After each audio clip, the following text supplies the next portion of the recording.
like exercise for a frame, so it's very good for building a frame. So we're trying to keep the ball still facing forward, no matter how much we twist our hips. So we twist our hips diagonal way, but the ball stays. So go ta ta ta and ta ta ta. But you're trying to do good technique with the straightening your legs, right?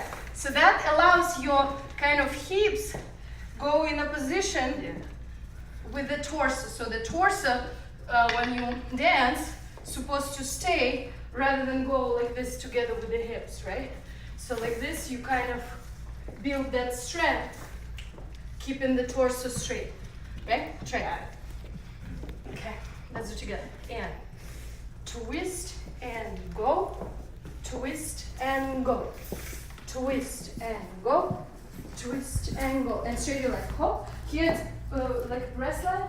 Go straight, straight, straight, and then from there you will flip yourself and it will be straight legs, both, like back leg straight. Yes. And go through the ball like you lowering your heel a little bit. Together, straight, right.